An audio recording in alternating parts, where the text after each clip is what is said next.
Assalamualaikum warahmatullahi wabarakatuh. Alhamdulillahilladzi bi ni'mati tatimmus shalihat. Uqaddimu hadal awda fi itaril ikhtibari nihai limaddah dirasatul kutubil hadis. Ismi Nur Suci Rahma min Jami'atil Ulumil Quran Jakarta, Kuliatul Usuluddin, Takhusus Ilmi Al-Quran wa Tafsir. Bi Isyrafil Ustadi Ad-Duktur Sofyan Effendi MA.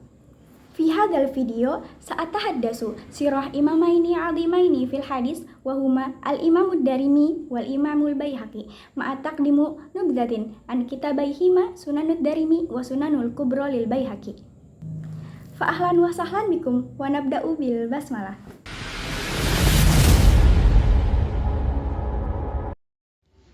Dalam sejarah Islam, ilmu hadis bukan sekedar kumpulan riwayat. Ia adalah warisan, cahaya, dan penjaga jejak Rasulullah Shallallahu Alaihi Wasallam. Dua tokoh besar muncul sebagai penjaga warisan ini. Ia adalah Imam Ad-Darimi dan Imam Al-Baihaqi. Namanya adalah Abdurrahman bin Al-Fadl bin Bahram bin Abdis Somad. Julukan Ad-Darimi dinisbahkan ke kabilah Darim dari Bani Tamim. Ia lahir di Samarkand tahun 181 Hijriah dan wafat pada tahun 255 Hijriah. Ia berasal dari keturunan Arab yang hidup di wilayah Asia Tengah.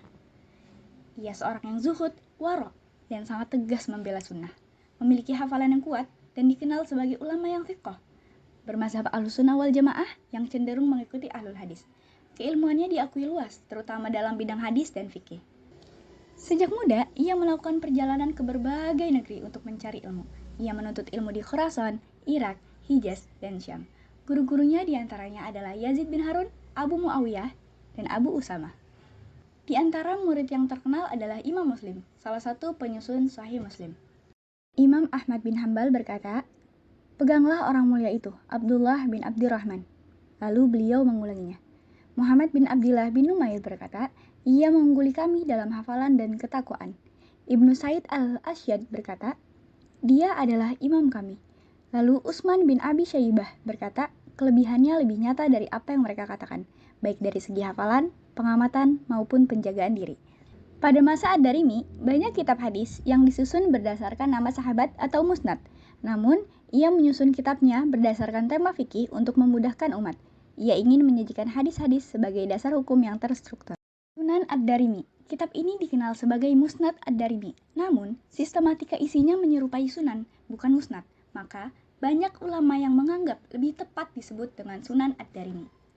Kitab ini memuat lebih dari 3.500 hadis, terdiri dari bab-bab keimanan, ilmu, ibadah, muamalah, hingga adab dan akhlak. Kitab ini dimulai dengan bab akidah, termasuk pembahasan bid'ah dan sunnah. Disusun berdasarkan tema, bukan nama perawi. Tiap bab diawali dengan judul, lalu dikutip beberapa hadis yang relevan. Tidak banyak komentar, namun cukup padat untuk rujukan fikih. Ad-Darimi menyusun hadis dengan sanad lengkap. Ia mencantumkan hadis marfu, mauquf, dan athar sahabat. Ia juga menyaring hadis yang lemah dan memilih riwayat yang kuat. Mayoritas hadis dalam kitab ini adalah sahih dan hasan. Beberapa hadis dhaif tetap dicantumkan sebagai penguat atau pelengkap. Para ulama seperti Ibnu Hajar dan Adz-Dzahabi menilai Ad-Darimi sebagai perawi yang thiqah dan teliti. Setelah cahaya ilmu itu bersinar dari Samarkand, sinarnya menyambung ke negeri lain. Dan muncullah Imam Al-Baihaqi, seorang ulama yang mempersembahkan karya-karya besar dalam tradisi hadis dan fikih.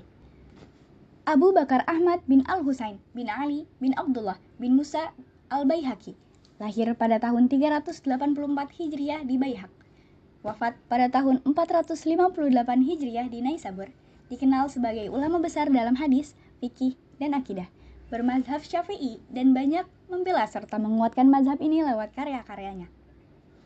Ia menuntut ilmu di Naisabur, Marw, Rai, Baghdad, dan Mekah. Di antara gurunya adalah Al-Hakim An-Naisaburi. Muridnya banyak, dan ia menjadi rujukan besar dalam mazhab Syafi'i. Para ulama sepakat bahwa Imam Al-Baihaqi adalah sosok yang sangat berjasa dalam menggabungkan kekuatan hadis dan kedalaman fikih. Ia dijuluki sebagai penolong sunnah, Syekhul Islam, dan pemuka ilmu hadis pada masanya. Sunan Al-Kubra lil Baihaqi. Penamaan kitab disebut Sunan Al-Kubra karena merupakan kompilasi hadis fikih paling besar yang beliau susun, sebagai induk dari Sunan As-Sughra. Latar belakang penyusunan untuk menguatkan fikih mazhab Syafi'i dengan dasar hadis, menjawab perdebatan fikih di zamannya. Isi kitab lebih dari 20.000 hadis yang mencakup seluruh bab fikih. Di antaranya adalah thaharah, salat, zakat, puasa, haji, nikah, muamalah, hudud, dan lainnya. Kitab ini disusun berdasarkan urutan fikih Syafi'i. Tiap bab dibagi dalam subtema. Misalnya, bab salat terdiri dari niat, waktu, hingga gerakan salat. Kebanyakan hadis dalam kitab ini adalah sahih dan hasan. Hadis dhaif dicantumkan dengan pertimbangan sebagai pendukung. Ulama seperti An-Nawawi dan Adz-Dzahabi mengakui keagungan kitab ini sebagai referensi utama fikih Syafi'i. Al-Baihaqi mencantumkan sanad lengkap, meneliti kualitas perawi, dan membandingkan riwayat. Ia menyampaikan kritik sanad bila perlu dan menambahkan pendapat para imam sebelumnya. Dari ribuan hadis yang mereka himpun, tersimpan jejak ilmu, ketekunan, dan adab. Kita belajar bukan hanya tentang riwayat, tapi juga tentang amanah keilmuan yang diwariskan dari generasi ke generasi. Semoga dari pelajaran mereka tumbuh cinta kita pada ilmu, pada hadis, dan pada para pewaris ilmu Nabi Shallallahu Alaihi Wasallam. Wabidzalika nakunu qad ta'arafna ala juhudi alimaini jalilaini fi khidmati sunatin nabawiyah. Innal Imam ad-Darimi wal Baihaqi qad khalada ismahuma fi tarkhil hadis bi kutubihima wa juhudihima. Nas'alullahu ayajziyahuma 'anil islami wal muslimina khairal jaza. Walhamdulillah ala tamami hadhil rihlatul ilmiyah. Wassalamualaikum warahmatullahi wabarakatuh. Ila liqa.